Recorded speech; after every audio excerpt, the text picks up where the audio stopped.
Hello મિત્રો, કેમ છે? તો છેલ્લે આપણે જૈવ વિવિધતાના ભાતની વાત કરતા હતા કે એના પ્રતિરૂપો શું છે, કે એ આખી પૃથ્વીમાં કેવી રીતે ગોઠવાય છે, બરોબર. જેના વિશે આપણે અક્ષાંશીય વિસ્તરણ વિશે વાત કરી કે ભાઈ તમે જેમ જેમ વિષુવવૃત્તિ તરફ ધ્રુવ તરફ જાઓ એમ જૈવ વિવિધતામાં ધીરે ધીરે ઘટાડો થતો જોવા મળે છે. અને એમાં આંકડાઓ સાથે આપણે છેલ્લે વાત કરી હતી કે આવી રીતે આ ઉદાહરણ સાથે કે ભાઈ કેલિફોર્નિયામાં આવું છે, ન્યુયોર્કમાં આવું છે, આમાં આવું છે, બરોબર. અને સમશીતોષ્ણ અને ઉષ્ણકટિબંધમાં કેમ ત્યાં જાતિ વિવિધતા છે એની પણ આપણે ચર્ચા કરી હતી. ત્યાં સૂર્યપ્રકાશ વધુ છે કે ત્યાં ડિસ્ટર્બન્સ નથી, એ બધી ચર્ચાઓ આપણે છેલ્લા લેક્ચરમાં કરી. હવે આપણે આજે જે ચર્ચા કરવી છે એ બહુ મહત્વની છે, બરોબર. અને જૈવ વિવિધતાની ભાત બતાવે છે કે પહેલી ભાત આપણે જોઈ અક્ષાંશીય રીતે આમાં વધારો થાય ને આ ઘટાડો થાય. હવે બીજું એ છે કે જે બહુ મહત્વનો પ્રેક્ટિકલ છે, જાતિ વિસ્તારના સંબંધો, કે વિસ્તાર સાથે જાતિને શું લેવા દેવા છે. આપણે અગાઉ એ જ વાત કરી, પણ હવે એ બેનો આંતર સંબંધ જોવાનો છે કે relation between the area of that particular, કોઈ પર્ટિક્યુલર એરિયાની અંદર ત્યાં જાતિ વિવિધતા કે જાતિની સમૃદ્ધિ, ડાયવર્સિટી ઓફ સ્પીસીસ કેટલી છે, એના વિશે વાત કરવા માટે જર્મન વૈજ્ઞાનિક જે બહુ મોટા અને બહુ મોટું નામ કહેવાય કે જેમણે ખૂબ સારા પ્રેક્ટિકલો કર્યા છે અને ઘણા બધા પરિણામો અને ઓલા સિદ્ધાંતો આપ્યા છે નિવસન તંત્રીય અભ્યાસ કરીને, પરિસ્થિતિકીય વિદ્યાનો અભ્યાસ કરીને. એલેક્ઝાન્ડર હમ્બોલ્ટ, બરોબર, જર્મન સાયન્ટિસ્ટ હતા. આખું નામ છે એલેક્ઝાન્ડર વોન હમ્બોલ્ટ, બરોબર. Alexander von Humboldt. એણે શું કર્યું કે કોઈ એક વિસ્તાર પૂરતું જાતિઓની સમૃદ્ધિ અથવા તો જાતિ વિવિધતા નોંધી. પછી જેમ જેમ એ વિસ્તાર વધારતા ગયા એમ જાતિ સમૃદ્ધિ ધીરે ધીરે વધતી ગઈ. આ બહુ સામાન્ય બાબત છે, બહુ સરળ છે. ફરીવાર કહું છું કે એણે શરૂ કેમ કર્યો પ્રેક્ટિકલ, કે એણે કોઈ એક વિસ્તાર નક્કી કર્યો, એ વિસ્તારની અંદર ધીરે ધીરે વિસ્તાર વધારતા ગયા. પહેલા જાતિઓની સંખ્યા નોંધી, જાતિઓ કેટલી છે એ નોંધી, પછી ધીરે ધીરે વિસ્તાર વધતા ગયા એમ જાતિઓ વધતી ગઈ. પણ એક સમય એવો આવ્યો કે પહેલા બહુ સામાન્ય ઉદાહરણ લઉં, પહેલા એને ભાવનગર લીધું તો એમાં એને 20-25 જાતિ મળી. પક્ષીઓની વાત કરીએ, ખોટા આંકડાઓ છે પણ તો હું ખાલી સામાન્ય વાત કરું છું કે ભાઈ એણે પહેલા લીધું એક પક્ષીઓની જાતિ, બરોબર છે. તો ભાવનગરની અંદર દાખલા તરીકે 25 જાતિઓ છે, બરોબર.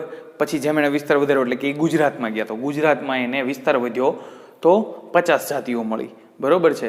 પછી એણે જોયું ભારતમાં તો ભારતમાં એને 100 જાતિઓ મળી. પણ જેમ જેમ વિસ્તાર વધતા ગયા પછી એ 100ની કોન્સ્ટન્ટ 100, 110, 120, 130 એટલે બહુ એટલો બધો જબર વધારો નથી જોવા મળ્યો. અને એક વિસ્તાર એવો આવી ગયો કે એક મોટા વિસ્તારમાં એણે જોયું કે ત્યાં જાતિ વિવિધતા સ્ટેબલ થઈ ગઈ, કોન્સ્ટન્ટ થઈ ગઈ, કે હવે જાતિ સમૃદ્ધિ વધતી નથી.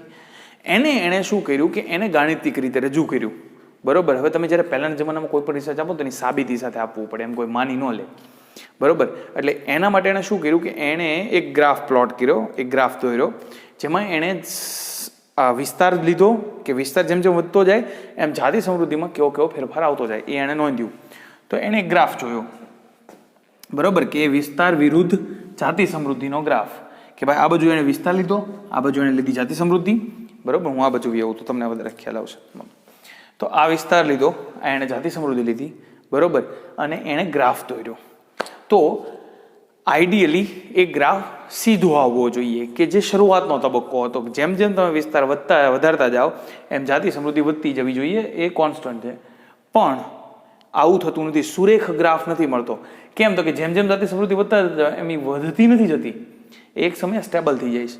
તો જે મેં ઉપર ગ્રાફ દોર્યો છે આ આદર્શ પરિસ્થિતિ છે, કે જેમ વિસ્તાર વધતો જાય એમ જાતિ વિવિધતા વધતી જવી જોઈએ, પણ આ આદર્શ પરિસ્થિતિ છે. ખરેખર પરિસ્થિતિ શું છે કે જેમ જેમ તમે વિસ્તાર વધતા જાઓ એમ અચાનક તમને એટલો સરસ વધારો જોવા મળે છે.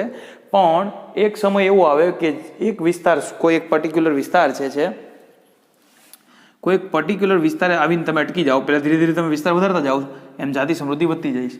પણ કોઈ એક પર્ટિક્યુલર વિસ્તારમાં આવીને તમે જ્યારે ઊભા રહ્યો ત્યારે ત્યાંથી આ જાતિ સમૃદ્ધિ છે સ્થિર થઈ જાય છે, સ્ટેબલ થઈ જાય છે, અથવા તો સ્થાયી થઈ જાય છે, બરોબર. તો પછી જેમ જેમ તમે વિસ્તાર વધારશો એમ જાતિ સમૃદ્ધિ વધતી નથી, એ સ્થિર થઈ જાય છે, બરોબર.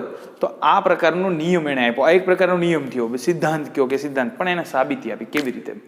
તો કે એણે સૂત્ર આપ્યું કે log s means species diversity, then log c plus z log a. Now what is the different things? S is a જાતિ સમૃદ્ધિ, a એટલે એરિયા વિસ્તાર, z એટલે ઢાળ. હવે ફિઝિક્સમાં કે કેમેસ્ટ્રીમાં તમે ભણી ગયા છો જ્યારે સુરેખ ગ્રાફ મળે કે પરવલય અથવા તો આ હાઇપરબોલા આપણને ગ્રાફ મળે જ્યારે ઉપરથી, તો તમારે એનો ઢાળ કેવી રીતે લેવો. ઢાળ એટલે કે કોઈ એક એક્સનું માપ, કોઈ એક સ્થળે એક્સનું માપ, એ સ્થળે વાયનું માપ, એવી જ રીતે બીજો એક વિસ્તાર લ્યો એક્સનું માપ, વાયનું માપ. તો આ જે વિસ્તાર તમને મળ્યો, બરોબર, આને કહેવાય એક્સ, અથવા આ જે વિસ્તાર છે એક્સ અપોન વાય, આ તમને ઢાળની વેલ્યુ મળે, ગુણોત્તર. બરોબર, આ સો નોર્મલ છે, ફિઝિક્સ હોય, કેમેસ્ટ્રી હોય કે કોઈ પણ હોય. એવી રીતે આનો તમે લઈ શકો. અહીંયા તમને જે મળ્યો એ ઢાળ મળ્યો. બરોબર છે. તો એક આ મુદ્દો, એક આ પોઈન્ટ અને એક આ પોઈન્ટ, આને કહેવાય ઢાળ. બરોબર છે. એવી રીતે તમે અહીંયા લઈ શકો ઢાળ કોઈ પણ જગ્યાએ લ્યો. બરોબર, સામાન્ય રીતે આ ઢાળની વેલ્યુ જે સૂત્રમાં મૂકો તમે, તો એ આવી જોઈએ z ઇઝ ઇક્વલ ટુ 0.1 થી લઈને 0.2 ની આ ઢાળની કિંમત. એટલે આનો ગુણોત્તર શું આવવો જોઈએ? 0.1 થી 0.2. બરોબર છે. 1/10 લ્યો ને તો 0.1 આવે. 1/10 એટલે y ની કિંમત 10, x ની કિંમત 1. સમજો તમે? એટલે y વધતો જાય. આઈડિયલ કિંમત આ હોય. બરોબર, કે 1/10 મૂકો તો 0.1 આવે. તો આ એની આઈડિયલ કિંમત થઈ. દાખલા તરીકે આ 0.1 થી 0.2 સુધીની એની ઢાળ આવવો જોઈએ. આ એની સામાન્ય સમજ થઈ. પણ જેમ જેમ જેમ જેમ તમે વિસ્તાર વધારતા જાઓ છો એમ એક સમયે તો એ સ્થાયી થઈ જાય છે. એટલે અહીંયા તમે કિંમત જુઓ કે s ની જગ્યાએ તમને મળે શું છે? c. y નો આંતરછેદ છે c, એટલે કે y ને ક્યાં છેદે છે? આ y છે, આ x છે. તો y નો આંતરછેદ ક્યાં આવે છે? એ સ્થળ. બરોબર, એને કીધું c નો પોઈન્ટ કીધો.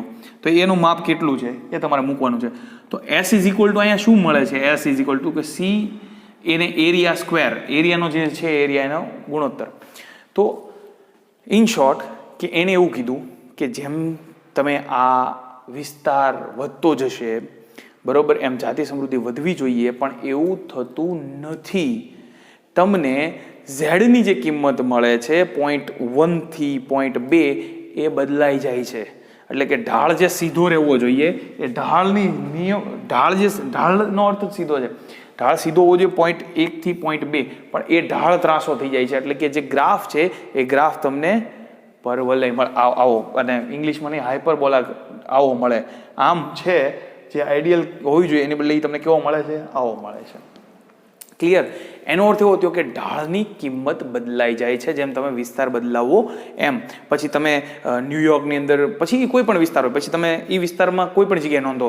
આમાં તમને ઉદાહરણ આપ્યા છે કે ન્યુયોર્કમાં તમે મૃદુકાય નોંધો, કે પછી કોઈ એક જગ્યાએ તમે પક્ષીઓ નોંધો, કે એવી રીતે અલગ અલગ સંશોધન તમે કરો. કોઈ પણ વિસ્તારમાં કોઈ પણ એક જાતિના ધ્યાનમાં રાખીને, કોઈ એક પ્રાણીઓને ધ્યાનમાં રાખીને એની જાતિ સમૃદ્ધિ નોંધો, તો તમને છેલ્લે ગ્રાફ કેવો મળે? આવો. તો આ તમે અલગ અલગ ઢાળની કિંમત લઈ શકો ને એ ઢાળની કિંમત તમને આ કરતાં વધારે મળે.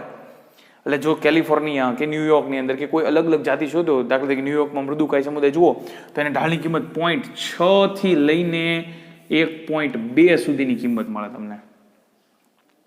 0.6 થી 1.2 એટલે ઢાળ ધીરે ધીરે ત્રાસો થઈ ગયો. એટલે કે જે ઢાળની કિંમત મળવી જોઈએ એ ઢાળની કિંમત તમને અલગ મળે. સેમ એવી રીતે આ થોડું ગાણિતીય છે, બરોબર.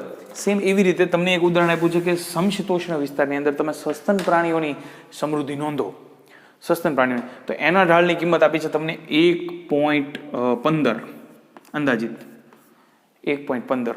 તો આ ઢાળની કિંમત બદલાઈ ગઈ, એનો અર્થ ગ્રાફ બદલાઈ ગયો. તો એ ગ્રાફ સુરેખ મળે નહીં. એટલે ઢાળની કિંમત આપી તમને શું દર્શાવવા મળે માગે છે કે ઢાળ છે ત્રાસો ધીરે ધીરે થાય છે, ફ્લક્ચ્યુએટ થાય છે. બરોબર, એટલે ઢાળ છે એ સ્થાયી નથી રહેતો, જેના કારણે ગ્રાફ પણ બદલાય છે. એટલે જેમ વિસ્તાર મોટો થાય અથવા તો વિસ્તાર બદલાય એમ ત્યાંનો ઢાળ બદલાય, એમ ત્યાંની જાતિ સમૃદ્ધિ બદલાય, પણ એક સમયે એ સ્થિર થઈ જાય. આ તમને કહેવા માંગે છે. બરોબર છે. બીજો મુદ્દો કે આ કાંઈ એમનેમ સાબિતી નથી આવી. એણે એલેક્ઝાન્ડર વોન હમ્બોલ્ટે દક્ષિણ અમેરિકાના વેરાન વિસ્તારો જોયા, એમાં ઘણી બધી રિસર્ચ કર્યું અને ઘણા વર્ષોના પરિણામે એમણે આ રિઝલ્ટ મેળવેલું છે. બરોબર છે. તો આ હતી જૈવ વિવિધતાની ભાત નંબર 2. પહેલું હતું એની પ્રતિરૂપોમાં પહેલું હતું એ અક્ષાંશીય ઢોળાંશ, અને બીજું છે જાતિ વિસ્તારના સંબંધો. ક્લિયર કે જાતિ વિસ્તારના સંબંધો, પેરેલલ જાતિ સમૃદ્ધિને અને વિસ્તારને શું સંબંધ છે એના વિશે વાત થઈ. ક્લિયર? તો આજે આ બીજો ભાગ રાખું છું, અહીંયા સુધી રાખું છું. નેક્સ્ટ લેક્ચરની અંદર આપણે મહત્વ શું છે જૈવ વિવિધતાનું એના વિશે નોંધ લઈશું. ઓકે, તો અહીંયા સુધી રાખું છું. બાય.